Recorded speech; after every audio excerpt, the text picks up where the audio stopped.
सिद्धेभ्य नमः सिद्धिभ्य ओम नमः सिद्धिभ्य नमो हरिहंतानं नमो सिद्धानं नमो वैरियाणं नमो वज्रायानं नमो लोये शशाहुनं ऐसो पंच नमो यारो सर्वपावप्रणाशनो मंगलालं च सर्वे सिंह परमं हवै जीवं जीवं दवं जिन्वरवसेन जेन निर्दिष्टं देवेन्दवेन्दवन्दं वन्दे तं सर्वदा शिरसा वन्दे तं सर्वदा शिरसा। श्री पंचकन्याश्री भगवान की जय, भगवान की जय। जिनवानी माता की जय। नेमी चंद्राचार्य महाराज की जय। नेमी चंद्राचार्य महाराज का बृहद द्रव्य संग्रह ग्रंथ का स्वाध्याय कर रहे हैं हम। दूसरा अधिकार चल रहा है। पिछली बार हमने ये 29-30 गाथा पढ़ी थी। एक बार गाथा रिवीजन करके चलते हैं आगे। 29 नंबर गाथा पे आ जाते हैं।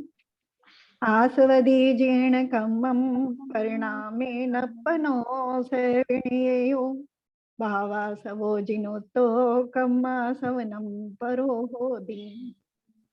अपनो जेन परिणामेन, अपनो आत्मा के जिस परिणाम से कम्मम आस्वदी कर्मों का आश्रव होता है, सविन्यो उसको जानना चाहिए, भावास्वो भाव आश्रव जानना चाहिए। जिन तो ऐसा जिनेन्द्र देव ने कहा है। आत्मा के जिन परिणामों से कर्मों का आश्रव होता है, यानी आत्मा के जो परिणाम कर्मों के आने में निमित्त हैं, वो भाव आश्रव रूप है। और कम्मा सवनम परो होदी, और जो कर्मों का आश्रम है, परो मने उससे अन्य यानी भिन्न, होदी मने होता है। यानी दो भिन्न भिन्न चीजें हैं। कर्मों का आश्रव, कर्मों का आना अलग वस्तु है, और वैसे भावों का होना अलग वस्तु है। दो चीजें एक साथ होती हैं और एक दूसरे को निमित्त नैमित्तिक संबंध है ना। पहले भावाश्रव की एक और गाथा आचार्य कहते हैं। मिच्छता विरद पमाद जोग को दादयोथ विन्नेया पण पण पण दस्तिये चदुकम सो भेदादोपवस।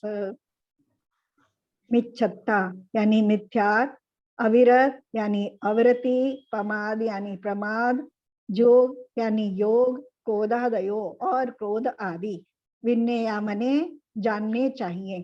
कैसे? और पन पण पन 10 तिये चदु। पन मने 5, फिर मन मने 5, पन 10 मने 15, तिये मने 3, चदु मने 4, कम सो क्रम से, भेदा मने भेद, दुपोवस, पोवस यानी पहले वाले के, पहले वाले यानी जो पहली गाथा में भावाश्रव को बताया है। भावाश्रव और द्रव्य आश्रव बताया है। भावाश्रव को पहले बताया, तो जो प्रथम भावाश्रव है उसके मिथ्यात, उसको क्रम से लगा लेंगे। मिथ्यात 5, अविरति 5, प्रमाद 15, योग 3 और क्रोध आदि 4, क्रोध मान माया लोभ 4। इनको ऐसे इस प्रकार से इनको भावाश्रव के भेद जानना चाहिए। यानी इतने प्रकार के एक ग्रुप बना दिया आचार्य ने, जो इतने प्रकार के जो आत्मा के भाव हैं, यानी 5 प्रकार के मिथ्यात रूप, 5 प्रकार की अविरति रूप, और 15 प्रकार का प्रमाद, 3 प्रकार का योग और 4 प्रकार की कषाय, है ना। एक ग्रुप बना दिया। अगर सूक्ष्म में जाएंगे तो इनके और भेद हो जाएंगे। और इनको जो है जीव के इस प्रकार के जो भाव हैं, उनको भाव आश्रव के भेद जानना चाहिए। यानी ये जीव के आगे कर्मों के आने में निमित्त है। यहाँ तक हो गया था हमारा। अब 31 नंबर गाथा पे आ जाते हैं, है ना। पहले गाथा का वाचन करते हैं। नाना वर्णादिनम जोगम जब पुगलम। आप लोग भी पढ़ लो, है ना। नाना वर्णादिनम पाणा वर्णादीनम जोगम जम पुगलम जोगम जम पुगलम समासवदी समासवदी दव्वासवो सनेयो दब्बासो सार्ण्यो अनेय भेयो जिनक्खादो। अने भेदो जिनक्खादो। नाना वर्णादिनम जोगम नाना वर्णादीनम जोगम जम पुगलम समासवदी जम्पुग्गल समासौदी दव्वासवो स्वनेयो दब्बासौ सानेओ अनेय भेयो जिनखादो। अने भेदो जिनखादो। अब द्रव्य आश्रव की बात करते हैं, है ना। आश्रव के दो भेद बताए, भावाश्रव और द्रव्य आश्रव। भावाश्रव के फिर आगे भेद बता दिए, 5 5 15 और 3 और 4, है ना। अब द्रव्य आश्रव की बात कर रहे हैं। तो नाना वर्णादिनम, नान मने ज्ञान, है ना। ज्ञाना वर्णादिनम, ज्ञाना वर्णादि जो गम के योग्य, जम मने जो, पुद्गलम पुद्गल, समास अवधि आते हैं। ज्ञानावर्णादि 8 कर्म, जहाँ आदि लगा दिया वहां 8 को ले लेंगे, है ना। मूल रूप से 8, फिर उनके उत्तर भेद अलग हैं, फिर उनके उत्तर भेद अलग हैं, वो एक अलग है। तो उन सभी को ले लेंगे, है ना, जो द्रव्य कर्म रूप हैं।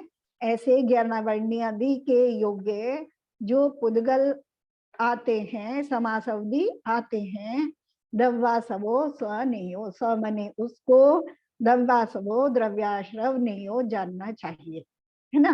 क्या कह रहे हैं कि अब, और उसको क्या कह रहे हैं फिर, अनेय भेयो, वो जो कैसा है, अनेक भेदों वाला है, ऐसा जो द्रव्याश्रव है। यहाँ ज्ञानावर्णादि से बस एक को मुख्य करके कथन कर दिया, बाकी सब आदि लगा दिया। अनेय भेयो, अनेक भेद वाला है।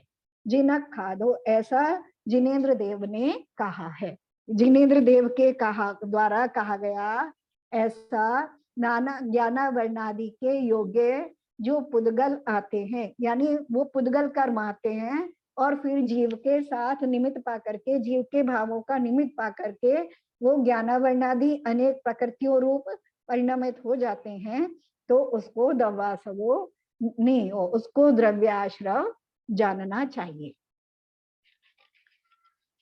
गाथा भावार्थ देखते हैं। ज्ञानावरण आदि 8 कर्मों के योग्य जो पुद्गल आता है उसको द्रव्याश्रव जानना चाहिए, वह अनेक भेदों सहित है, ऐसा जिनेन्द्र ने कहा है।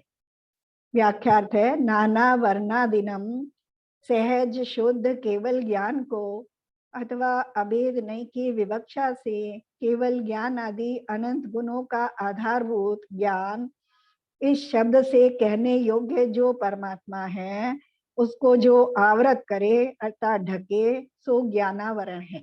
ज्ञानावरण को बताया कि ज्ञानावरण कैसा है, जो आत्मा के ज्ञान गुण को ढकने वाला जो द्रव्य आश्रव रूप है ना, पुद्गल रूप है, ऐसा जो ज्ञानावरण है वह ज्ञानावरण है आदि में जिनके, ऐसे जो ज्ञानावर्णादि है ना, उसको स्पष्ट कर दिया कि ज्ञानावर्णादि का मतलब कि ज्ञानावरण को लगा करके बाकी सब। जोगम योग्य, जम मने जो, पुद्गलम पुद्गल, समासवधि आता है, अर्थात जैसे तेल से लिप्त शरीर वाले जीवों के धूल के कणों का आगमन होता है, उसी प्रकार कसाय से शुद्ध आत्मा के ज्ञान से रहे जीवों के जो कर्म वर्गना रूप पुद्गल द्रव्य आता है। दव्वा सो से नहीं हो, उसको द्रव्याश्रव जानना चाहिए।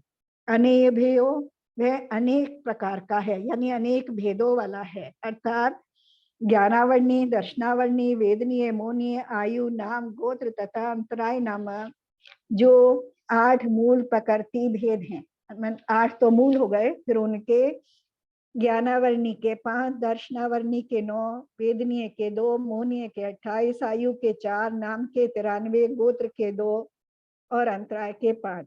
इस प्रकार 52 कम 200 यानी 148 प्रकृतियों का नाश होने से वे सिद्ध होते हैं। उनके भेद कर दिए, अलग से कहीं से गाथा ली है ये, उसका अर्थ कर दिया यहाँ।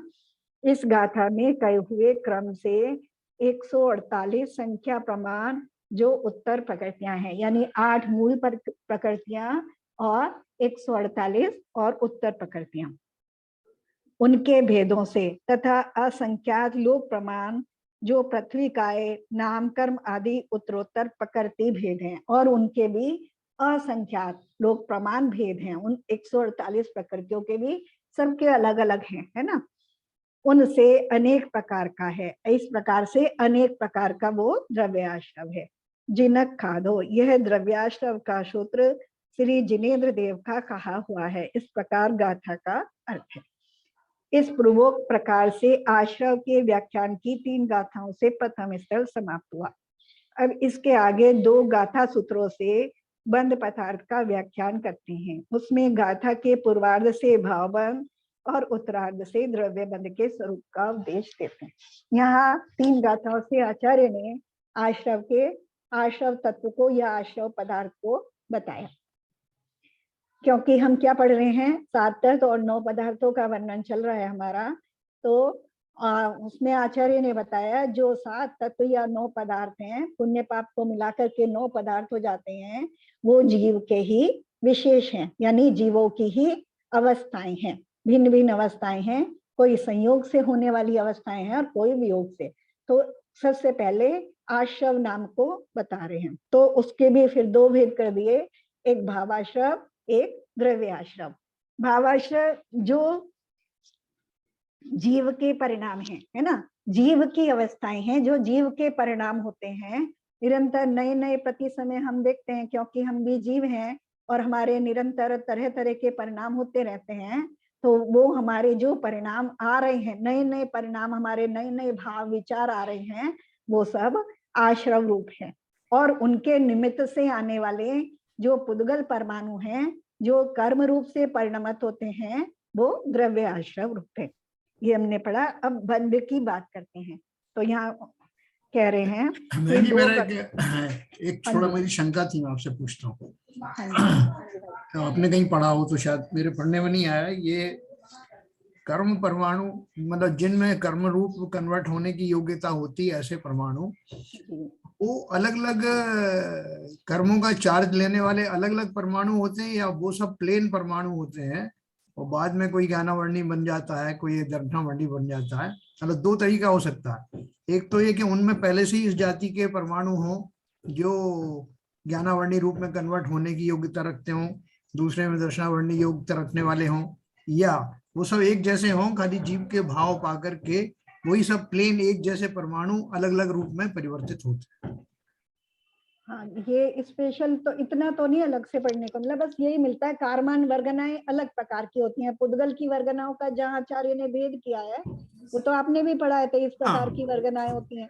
तो जो कारमान वर्गनाएं हैं वही कर्म रूप परिणमित होती हैं, है ना। और उसमें जब हमने वो पढ़ा था, ये गोमड़ सार पढ़ा था, तो उसमें ये भी बताया था कि जीव के प्रदेशों के साथ जो है वो विश्रोपचय, ऐसे नाम है ना उसका, विश्रोपचय। हाँ, विश्रोपचय नाम है, जो मतलब वो तैयार अवस्था में रहती हैं कि जीव के जैसे भाव हुए और वो उसके साथ मिल करके उस रूप से परिणमित हो जाती हैं। और एक अलग अलग प्रकार के अगर करेंगे तो फिर असंख्यात प्रकार के भेद बता दिए ना। असंख्यात लोग प्रमाण भेद है, सबका ज्ञानावरण भी सबका अलग अलग तरह का है। सभी जीवों का जो बंध हो रहा है ज्ञानावरण कर्म का या किसी भी कर्म का हो रहा, 148 प्रकृतियों में भी फिर उसके भी असंख्यात भेद है, सबकी डेंसिटी अलग अलग है। तो उस तरह का तो ऐसे लगता है कि वो एक ही प्रकार की वस्तु रहती होगी और उससे निर्मित करने में योग्यता रहती होगी उनकी, कर्म रूप परिणमित होने की। ऐसे ही समझ में आता है। बस मुझे कहीं मिला नहीं, मैंने देखा, खोजने की कोशिश की नहीं। अगर इस तरह से मानेंगे तो फिर अलग अलग प्रकार के इतने असंख्यात प्रकार के वो आएंगे फिर, जो, क्योंकि ऐसा कहीं वर्णन नहीं किया आचार्य ने, कहीं भी नहीं किया, बस ये लिखा है कर्म रूप पुद्गल लिखा है बस। नहीं, असंख्यात प्रकार की होने की जरूरत नहीं बनी। ऐसा है जिनमें कर्म, इसमें ज्ञानावरण रूप जो है प्रकट होने की है, भले ही अलग अलग डेंसिटी वाले ही क्यों ना हो, वो एक मटेरियल अलग मान लो, और जिसमें दर्शनावर्णी वाले हैं वो एक मटेरियल मान लो, उसमें अलग अलग डेंसिटी वाले, अलग अलग स्थिति वाले उसके अंदर में समाहित हो जाए, ऐसे अपना हो सकता है। दूसरा ये है कि जैसे आप कह रहे हैं कि सब प्लेन टाइप के ही हैं और उनमें से कोई से भी मैं एक में चार्ज भर दिया, जैसे अपने पेन ड्राइव होता है ना, तो एक में ज्ञानावर्णी का भर दिया, एक में दर्शनावर्णी का भर दिया, जैसे जैसे आए, सब प्लेन कर्म है। तो ये ज्यादा अपील करता है वैसे। तो कहीं आपको मिले तो थोड़ा बताइए। हाँ जी, ठीक है। हाँ, ज्यादा अगर आचार्य ने कहीं और, क्योंकि अपना इतनी जिनवानी भी इतनी उपलब्ध नहीं है ना कि पूरा डिटेल से इतना उपलब्ध भी नहीं है कि, और अपने पास तो जो उपलब्ध है उसी से हम अंदाज लगा सकते हैं। अब वो अलग अलग प्रकार के हो या एक ही प्रकार के हो, कारण तो अपने भाव ही है ना। और लेकिन वो तो एक हाँ, है, बोलो। जैसे भाई साहब का तो थोड़ा बहुत मतलब डीप वाला हो गया। हमारा भी यही था कि जैसे हम इतने सारे विचार आते, इतने सारे विचार, तो ये सारे आश्रय हो रहे क्या कर्मों के? हाँ, और क्या। और एक कितने? चीज और भी है, हाँ, जैसे अब ये भाई और साहब के प्रश्न के साथ ही अगर हम इसको जोड़े, जैसे हमारा प्रति समय में, मान लो हमारा एक समय तो बहुत छोटा है, और एक समय में एक विचार है, और एक विचार है, लेकिन उस एक विचार से भी अगर आयु कर्म को छोड़ दें तो बाकी 7 कर्मों का, और 7 कर्मों की भी उत्तर प्रकृतियों में लगाएं तो लगभग 90 से 100 प्रकृतियों का प्रति समय बंद हो रहा है, एक ही भाव से। एक ही प्रकार का भाव है ना। एक ही, अगर अलग अलग समय में करेंगे तो हम अलग अलग, लेकिन प्रति समय बंद है, प्रति समय आश्रव है, प्रति समय नया नया, प्रति समय नया नया आश्रव है, और प्रति समय मतलब नया कुछ नया बंद है। कभी कभी तो बिना प्रयोजन के मतलब आते रहते विचार, आते रहते हैं, उनको देख रहे, तो ये सारे विचार क्या बंद बन रहे हैं? हाँ और क्या, अगर जो विचार आ रहे हैं जिस तरह के, तो वो जैसा आत्मा में उसका संस्कार पड़ता जा रहा है, अगर हम उन विचारों को हटा करके एक तरफ उनका करते जा रहे हैं, और वो हमें बार बार दोबारा से नहीं आते हैं उस तरह के विचार, तो उसका संस्कार नहीं बढ़ रहा है, और नया नया पड़ता जा रहा है, तो वो भावबंध रूप है जो संस्कार पड़ता जा रहा है। और उसके निमित्त से, उन भावों के निमित्त से जितना भी द्रव्य आश्रम हो रहा है, वो उससे संबंधित जिस प्रकार के भी कर्म बनेंगे तो उससे संबंधित हो रहा है। नहीं, जैसे कई बार क्या होता, अपन पूजा भी कर रहे हैं या स्वाध्याय भी कर रहे हैं, उस बीच में भी कहीं का विचार कभी भी चला जाता, तो इस समय कर तो हम पूजा रहे, जैसे अभी हम स्वाध्याय के लिए बैठे हैं, सपोज अभी पढ़ रहे, तो भी कई बार ऐसा आता कि वहां कोई है, फिर वो मन वहां चले जाएगा, फिर उसको पकड़ के ले आते हैं। तो इसमें भी क्या बंद हो रहे हैं दूसरे वाले? हाँ ना, क्यों नहीं हो रहे, जिस समय जो भाव आ रहा है, क्योंकि एक समय बहुत सूक्ष्म है ना, हम तो उसकी काउंटिंग नहीं कर सकते ना एक समय की, कि ये एक समय है, क्योंकि सेकंड का भी असंख्यातवा भाग है वो, हमें तो एक सेकंड में भी हमें पता ही नहीं चलता है एक सेकंड में हमारे कितने भाव हो गए। और सारे के जितने भाव आ रहे हैं वो सब हमारे ज्ञान के विषय भी नहीं बनते हैं, हमारे ज्ञान के विषय तो बहुत कम भाव बन पाते हैं ना, जो बुद्धि पूर्वक हो रहे हैं वो हमारे ज्ञान के विषय बन पाते हैं, अबुद्धि पूर्वक होने वाले भाव तो हमारे ज्ञान के विषय ही नहीं बन पाते।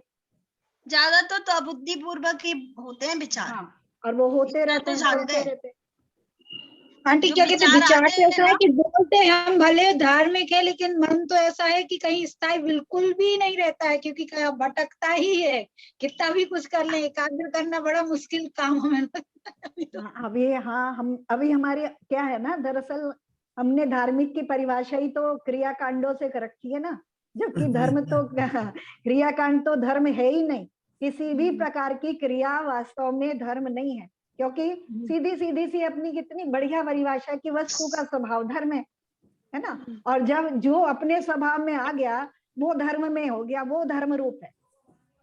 और अपने स्वभाव में हम कितना आ पा रहे हैं, तो जो हम अपने स्वभाव में जब आ ही नहीं पा रहे हैं तो वास्तव में हम धार्मिक है कहाँ? अभी तो हम बिल्कुल भी नहीं आ पाए आंटी। हाँ, तो हम धार्मिक है भी नहीं, जब नहीं आ पाए।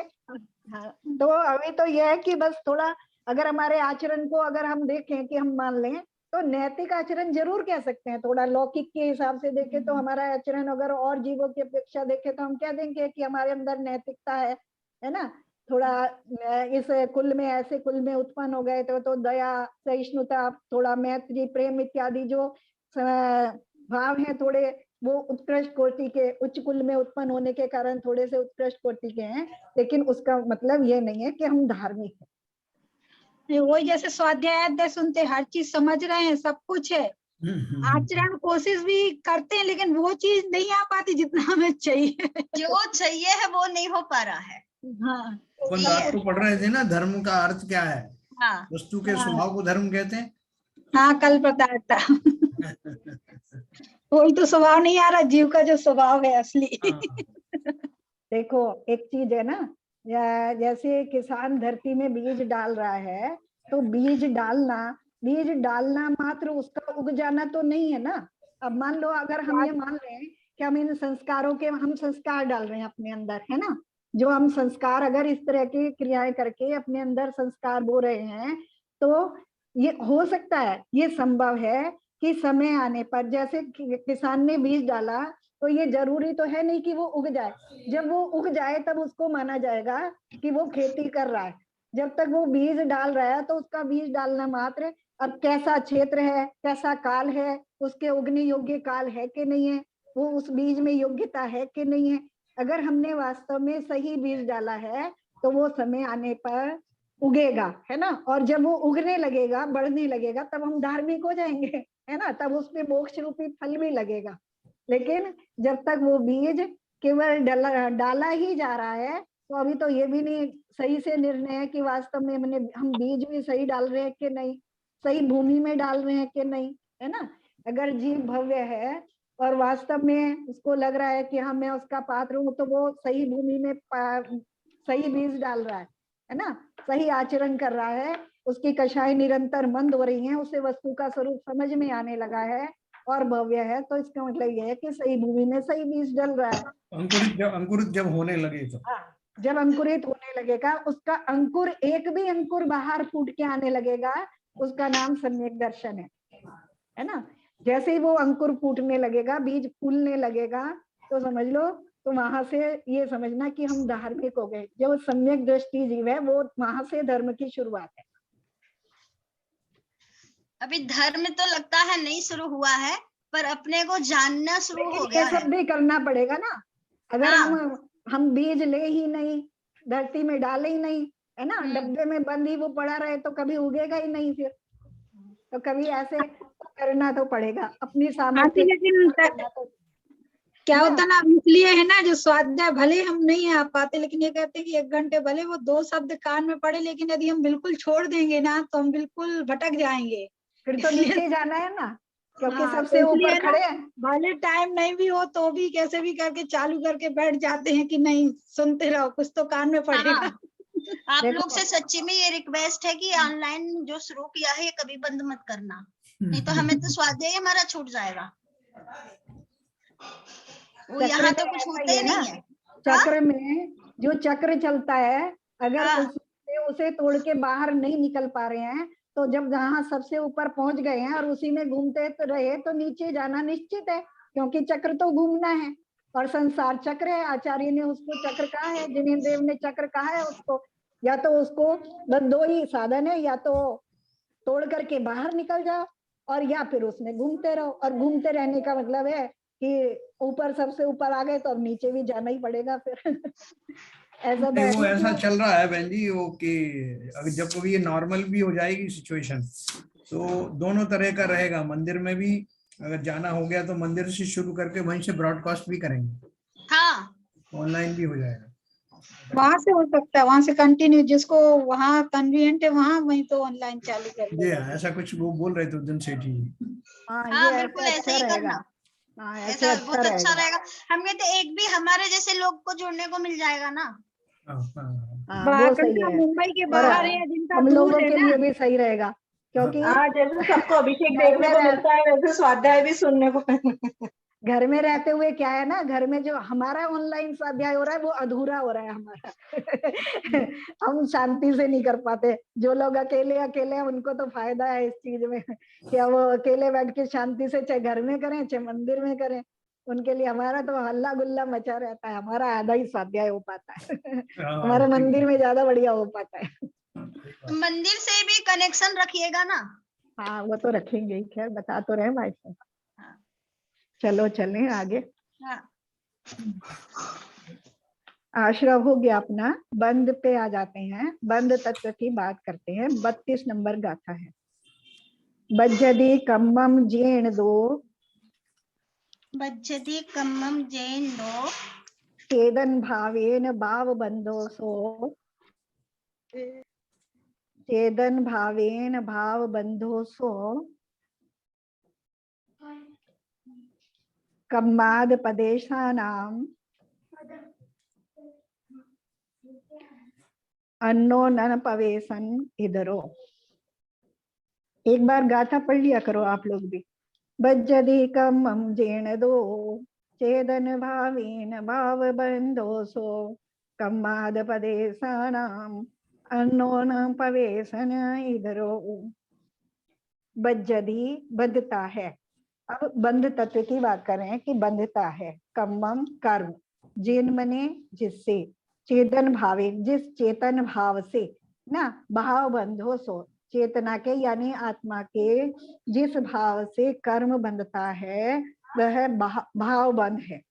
और कम्माद प्रदेशा नाम, और कर्म के प्रदेशों का यानी कर्म के जो प्रदेश हैं, 8 प्रकार के जो कर्म हैं, 41 प्रकार के जो कर्म हैं, उनके प्रदेशों का अन्योनन प्रवेशन, अन्योनन एक दूसरे में, अन्य अन्य में यानी एक दूसरे में प्रवेश होना, इधरो यानी अन्य, अन्य मतलब यानी दूसरा, इधरो दूसरा भी होता है, इतरह दूसरा, यानी दूसरा क्या है, द्रव्य बंध है।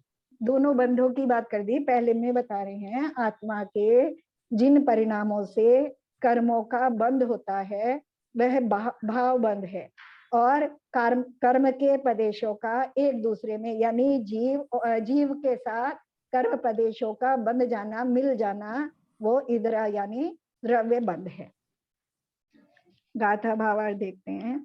जिस चेतन भाव से कर्म बंधता है वह तो भाव बंध है, और कर्म तथा आत्मा के प्रदेशों का परस्पर प्रवेश रूप अर्थात कर्म और आत्मा के प्रदेशों का एकाकार होने रूप दूसरा द्रव्य बंध है। व्याख्यात करते हैं। बज्जदी कम्मम जेन दु चेतन भावीम भाव बंधो सो।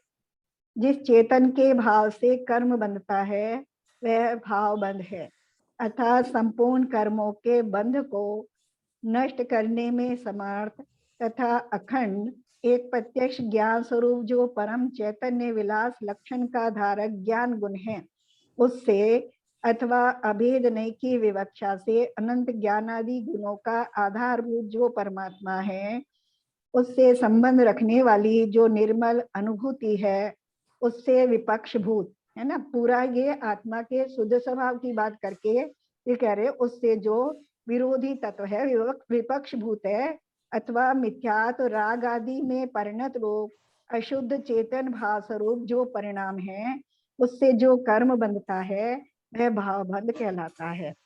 और कम्माद प्रदेशानाम अन्योनन प्रवेशनम इधरो, और कर्म और आत्मा के प्रदेशों का परस्पर प्रवेशन रूप दूसरा है, अर्थात उसी पूर्वक भाव बंध के निमित्त से कर्म के प्रदेशों का और आत्मा के प्रदेशों का जो दूध तथा जल की भांति एक दूसरे में प्रवेश होना अर्थात मिल जाना है, सो द्रव्य बंध है। अब गाथा के पूर्वार्ध से उसी बंध के प्रकृति बंध आदि 4 भेदों को कहते हैं, और उत्तरार्ध से उन प्रकृति बंध आदि के कारण का कथन करते हैं। यहाँ आचार्य ने दोनों बातें कर दी, दोनों बताई कि जीव के परिणाम जिनके कारण बंद होता है। पहली गाथा में भी जीव के परिणामों की बात करी थी कि जिसके कारण से कर्म आते हैं, है ना।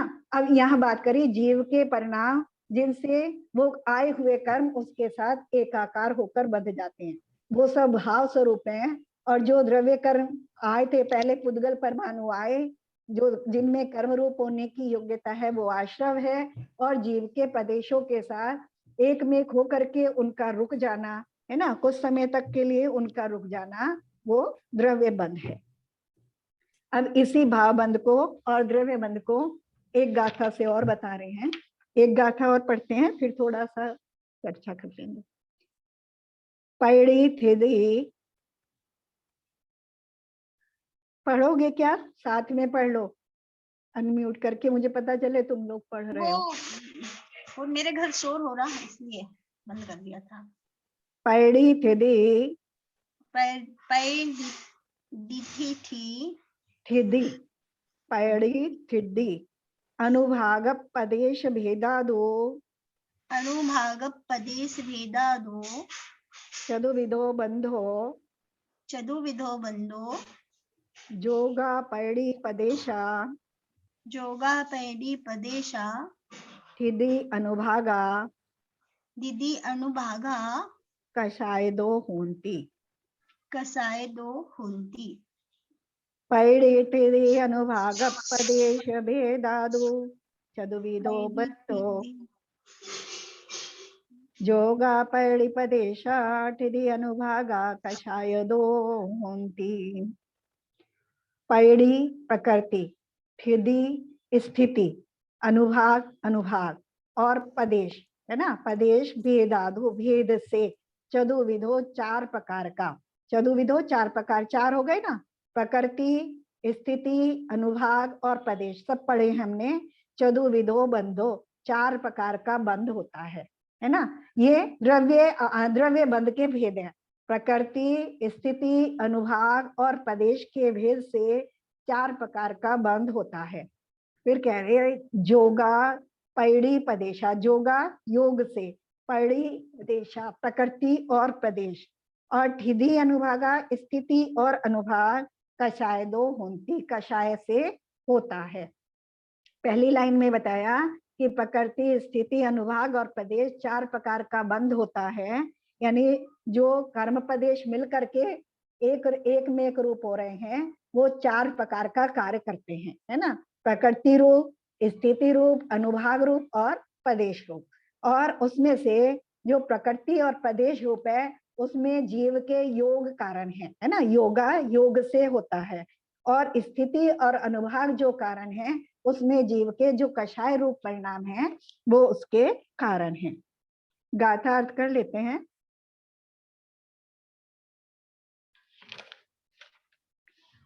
प्रकृति, स्थिति, अनुभाग और प्रदेश, इन भेदों से बंध चार प्रकार का है। इनमें से योगों से प्रकृति तथा प्रदेश बंद होते हैं तथा कषायों से स्थिति तथा अनुभाग बंद होते हैं। पैड़ी, तिथि, अनुभाग, प्रदेश भेदादो चतुर्विधो बंधो, प्रकृति बंध, स्थिति बंध, अनुभाग बंध और प्रदेश बंध, इन भेदों से बंध चार प्रकार का है। सो ही विशेषता से दिखलाते हैं, है ना। उसको थोड़ा डीप में ले जा करके बता रहे हैं। ज्ञानावर्णी कर्म की प्रकृति, प्रकृति यानी स्वभाव, प्रकृति का मतलब स्वभाव क्या है, इस जिज्ञासा में उत्तर यह है कि जैसे देवता को मुख वस्त्र आवरण आच्छादित कर लेता है अर्थात ढक लेता है, उसी प्रकार ज्ञानावर्णी कर्म ज्ञान को ढक देता है ना। जैसे हम उसमें पढ़ते हैं ना, प्रकृति का जहाँ आचार्य ने उसमें तत्वार्थ सूत्र में पढ़ते हैं ना, यथा नाम, यानी जैसा जिस कर्म का नाम है वैसा ही उसका काम भी है। तो आवरण, आवरण मतलब ढक देना, पर्दे का जो काम कर रहा है। तो ज्ञानावर्णी जो ज्ञान को आवरण कर रहा है, जिससे ज्ञान ढक रहा है, वो ज्ञानावर्णी कर्म है। दर्शनावर्णी की प्रकृति क्या है, राजा के दर्शन की रुकावट जैसे द्वारपाल करता है, उसी प्रकार दर्शनावर्णी दर्शन को नहीं होने देता, यानी वो देखने को रोकता है। साता वेदनी और असाता वेदनी नामक दो भेदों का धारक जो वेदनी कर्म है उसकी प्रकृति क्या है, उसका स्वभाव क्या है। मधु से यानी शहद से लिपटी हुई तलवार की धारा चाटने में जैसे अल्प सुख और अधिक दुख उत्पन्न होता है, वैसे ही वेदनी कर्म भी अल्प सुख और अधिक दुख को देने वाला है, यानी वेदन कराता है। वेदनी का कर्म क्या है, वो अनुभव कराने में, और अनुभव करना जीव की योग्यता है, लेकिन वेदनी का उसमें मिला होने से वो उसको सुख या दुख रूप अनुभव करता है। मद्यपान के समान यानी त्यागने योग्य,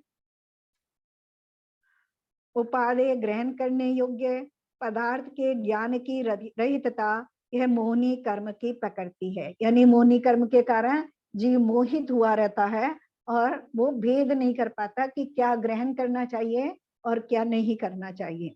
बेड़ी के समान दूसरी गति में जाने को रोकना, यह आयु कर्म की प्रकृति है। चित्रकार पुरुष तुल्य नाना प्रकार के रूप का करना, यह नाम कर्म की प्रकृति है। छोटे बड़े भाजन को करने वाले कुमार की भांति उच्च तथा नीच गोत्र को करना, यह गोत्र कर्म की प्रकृति है। भंडारी के समान दान आदि में विघ्न करना, यह अंतराय कर्म की प्रकृति है। सो ही कहा है।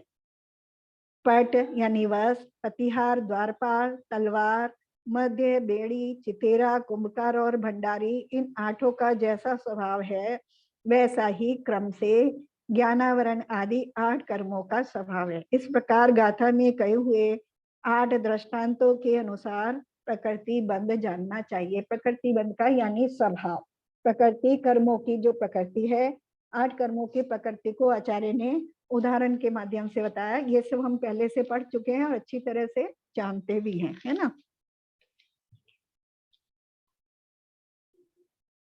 तात्पर्य यह है कि कर्म पुद्गलों का ज्ञानावरणादि शक्ति सहित हो जाना ही प्रकृति बंध है। यानी जो कर्म के पुद्गल परमाणु हैं वो इस प्रकार की जब उनमें शक्ति आ जाती है तो उसका नाम उनका स्वभाव है ना, वैसा वैसा वो काम करने लगते हैं। तथा बकरी, गौ, महिषी आदि के दूध में जैसे 2 पैर आदि अपने मधुर रस में रहने की स्थिति कही जाती है, अर्थात बकरी का दूध 2 प्रहर तक अपने मधुर रस में स्थित रहता है इत्यादि स्थिति का कथन है। उसी प्रकार जीव के प्रदेशों में जितने काल पर्यंत कर्म बंध से स्थिति है उतने काल को स्थिति बंध जानना चाहिए। पहले प्रकृति बंध की बात करी, अब स्थिति बंध की, कि वो जीवों के भावों का निमित्त पा करके वो पुद्गल परमाणु उन प्रकृतियों रूप हो गए, है ना। तो वो तो प्रकृति उनका उन पुद्गल परमाणुओं का स्वभाव उस प्रकार का हो गया, वो प्रकृति बंध, कि वो अब क्या काम करेंगे, है ना, और कितने समय तक वो ये काम करेंगे, वहाँ उसका नाम स्थिति बंध, जो समय का प्रमाण है वो स्थिति बंध। और जैसे उन पूर्वोक्त बकरी आदि के दूधों में तारतम्य से मधुर रस में प्राप्त शक्ति विशेष रूप अनुभाग कहा जाता है, उसी प्रकार जीव के प्रदेशों में स्थित जो कर्मों के प्रदेश हैं उनके जो सुख तथा दुख देने में समर्थ शक्ति विशेष है उसको अनुभाग बंध जानना चाहिए। और वह घाती कर्म से संबंध रखने वाली शक्ति लता, काष्ठ, हाड़ और पाषाण के भेद से 4 प्रकार की है। इसी प्रकार अशुभ अघातिया कर्मों संबंधिनी शक्ति नेम, काजीर, विष तथा हलाल से रूप से 4 प्रकार की है। और शुभ अघातिया कर्मों संबंधी शक्ति गुड़, खांड, मिश्री तथा अमृत, इन भेदों से 4 प्रकार की है। अब अनुभाग की बात कर रहे हैं कि वही कर्म जो बंधे हैं, जिनकी प्रकृति बता दी, स्थिति बता दी, अब वो कैसा फल देने की जो शक्ति है उनकी वो भी अलग अलग है ना। तो जो फल देने का जो उनकी शक्ति है, उन कर्मों की जो पावर है, एक तो वो जैसा उनकी प्रकृति है वैसा ही काम करेंगे, एक फल तो ये हो गया। और फिर उसमें वो कितना ज्यादा या कम फल देंगे, जैसे ज्ञानावरण का काम ज्ञान को ढकना ही है ना, लेकिन वो कितने ज्ञान को ढकेगा और कितने ज्ञान को नहीं ढकेगा, ये उसका अनुभाग है, ये उसका अनुभाग बंध है कि वो कितना फल देगा कितना फल नहीं देगा, इसका नाम अनुभाग बंध है। और एक एक आत्मा के प्रदेश में सिद्धों से अनंत एक भाग, यानी अनंत में से एक भाग संख्या के धारक, और अभव्य राशि से अनंत गुण परिमाण के धारक, ऐसे अनंतानंत परमाणु प्रत्येक क्षण में बंध को प्राप्त होते हैं। इस प्रकार प्रदेश बंध का स्वरूप है। ये प्रदेश बंध हो गया, है ना, कि वो परमाणु कितने होंगे। जैसे हम बादल का उदाहरण लें, जैसे आत्मा सूर्य की गर्मी का निमित्त पा करके, ऐसे ही जीव के परिणामों का निमित्त पा करके जो पानी है वो अलग अलग प्रकार से बंध रूप हो रहा है, या तो भाप रूप हो रहा है या बादल रूप हो रहा है। बादल में भी बहुत काले बादल रूप हो रहा है, कम सफेद बादल रूप हो रहा है, तो ऐसा। और उसका काम क्या है, बादलों का काम क्या है, उनको सूरज को ढक लेना, है ना, ये उसका काम है, या बारिश इत्यादि करना, ये उसका स्वभाव है, ये तो स्वभाव हो गया। और फिर स्थिति होगी कि वो बादल कितने समय तक बादल रूप बने रहेंगे, तो वो समय उसकी स्थिति हो गई। और अनुभाग, कितनी हल्की फुल्की सी बारिश करेंगे, बहुत ज्यादा तेज बारिश करेंगे, या ओले या बर्फ इत्यादि ही गिरेगी उससे, तो ये उसका अनुभाग हो गया। और कितनी मात्रा में बने हैं, है ना, कितने बादल बने हैं, वो प्रदेश बंध हो गया उसका। अब बंध के कारण को कहते हैं, तो बंध का कारण बता रहे हैं, है ना। बंध, जो बंध की स्थिति है वो तो पुद्गल परमाणुओं की है। ये चारों प्रकार का काम जो है ये पुद्गल परमाणुओं का है, यानी द्रव्य बंध का काम है। ये चारों द्रव्य बंध के भेद है। अब उसका जो कारण है उसको बता रहे हैं। जोगा पैड़ी पदेशा ठिडी अनुभागा कषाय दो होती। योग से प्रकृति तथा प्रदेश बंद होते हैं और स्थिति तथा अनुभाग ये दो बंद कषायों से होते हैं। इसका स्पष्टीकरण यह है कि निश्चय नहीं से जो क्रिया रहित भी शुद्धात्मा के प्रदेश हैं, उनका व्यवहार से जो परिस्पंदन कारण है उसको योग कहते हैं। और उस योग के प्रकृति तथा प्रदेश नामक दो बंध होते हैं। और दोष रहित जो परमात्मा है उसकी भावना के प्रतिबंधक जो क्रोध आदि कषाय हैं, उनके उदय से स्थिति तथा अनुवाद ये दो बंध होते हैं। ये तो उसने बताया है कि योग से प्रकृति और प्रदेश बंद होता है और कषायों से स्थिति और अनुभाग बंद होता है। और जो योग है वो कैसा है? क्यों? योग क्या है? आत्मा के प्रदेशों का प्रस्पंदन है ना, मुख्य कारण है योग बंद का। आत्मा के प्रदेशों का जो हलन चलन हो रहा है उसी से प्रकृति और प्रदेश बंद हो रहा है ना। और यहाँ प्रकृति और प्रदेश होता है, इसको हम अगली क्लास में अच्छे से समझेंगे थोड़ा सा डिटेल में। और जो प्रकृति स्थिति और अनुभाग यानी कितने समय तक बने रहेंगे और कितना फल देंगे, उसका कारण जीव के कषाय रूप परिणाम है ना। जो कषाय रूप यानी उन जो योगों में भी जो संचलन हो रहा है, हलन चलन हो रहा है, तो उन योगों में कषायों के निमित्त से हलन चलन तीव्र या मंद हो रहा है ना। तो जैसा तीव्र या मंद हो रहा है उस हिसाब से, क्योंकि कषायों के कारण स्थिति और अनुभाग हो रहा है। और कषाय अगर नहीं है, खाली योग है, तो प्रकृति और प्रदेश हो रहा है। प्रकृति यानी आ रहे हैं कर्म, प्रकृति रूप हो रहे हैं, और प्रदेश में संख्या में भी आ रहे हैं, लेकिन वो रुकेंगे नहीं और फल भी नहीं देंगे। तो ऐसा स्थिति अनुभाग से रहित हो जाएंगे कषाय के कारण। बस एक पैराग्राफ और पढ़ लेते हैं। कदाचित आश्रव और बंध के होने में मिथ्यात्व अविरति आदि कारण समान है, इसलिए आश्रव और बंध में क्या भेद है ना। अभी हमने इसमें मुख्य रूप से क्या देखा कि जो जीव के परिणाम हैं, वहां भी कह दिया कि जो जीव के मिथ्यात्व कषाय आदि परिणाम है वो आश्रव के कारण है। और यहाँ भी कह रहे हैं कि बंध में भी वही जीव के परिणाम कारण है। तो ऐसी तो कह रहे दोनों में, फिर आश्रव बंध में क्या भेद है? दोनों में कारण समान है, तो भेद क्या हुआ? तो ऐसी शंका करो वह ठीक नहीं है, क्योंकि प्रथम क्षण में जो कर्म स्कंधों का आगमन है वह तो आश्रव है, और कर्म स्कंधों के आगमन के पीछे द्वितीय तृतीय आदि क्षणों में जो उन कर्म स्कंधों का जीव के प्रदेशों में स्थित होना है सो बंध है। यह भेद आश्रव और बंध में है, जिस कारण से कि योग और कषायों से प्रकृति प्रदेश स्थिति और अनुभाग नामक चार बंध होते हैं। उसी कारण से बंध का नाश करने के अर्थ योग तथा कषाय का त्याग करके अपने शुद्ध आत्मा में भावना करनी चाहिए, यह तात्पर्य है। ऐसे बंध के व्याख्यान रूप जो दो गाथा सूत्र हैं, उनके द्वारा द्वितीय अध्याय में द्वितीय स्थल समाप्त हुआ। अब इसके आगे दो गाथाओं से संभव पदार्थ का कथन करते हैं। तो हमने आश्रव मात्र आना है ना, कर्म परमाणुओं का आना, और बंध उनका जीव के प्रदेशों के साथ एक मेक हो जाना है ना। थोड़ा सा, बस बहुत थोड़ा सा अंतर है, और जीव के परिणाम उसमें निमित्त हैं। तो जो परिणाम आश्रव में निमित्त है वो परिणाम बंध में भी निमित्त है ना, लेकिन उनमें थोड़ा सा अंतर है। इसकी चर्चा हम अगली बार थोड़ा डिटेल से करेंगे, है ना, अगली क्लास में करेंगे तो अच्छे से कर पाएंगे। तो कोशिश करेंगे समझने की कि जीव के परिणामों में क्या अंतर है, आश्रव और बंध में क्या अंतर है, क्योंकि दोनों मिक्स से हो जाते हैं, दोनों में कारण वही है, जीव के भी वही कारण है और आत्मा के भी, वो कर्मों के भी वो एक जैसे से लगते हैं दोनों। द्रव्य में तो भी भेद होता है, जीव में भेद नहीं कर पाते कि क्या भेद है उसमें।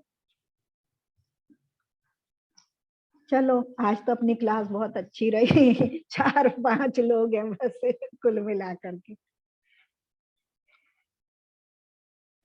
सॉरी आंटी, मैं आज क्लास में गेस्ट भी आ गए और फिर वो गए तो घर पे काम चल रहा है, तो क्लास तो चालू है लेकिन वो आवाज ही नहीं आ रही क्योंकि बहुत तो खट खट खट खट आवाज हो रही, तो मैंने कहा चलो बाद में सुनती हूँ। हाँ चलो वो तो कोई ना कोई कारण ही रहते हैं बस सबके, नहीं तो कौन छोड़ना चाहता है, कोई नहीं छोड़ना चाहता।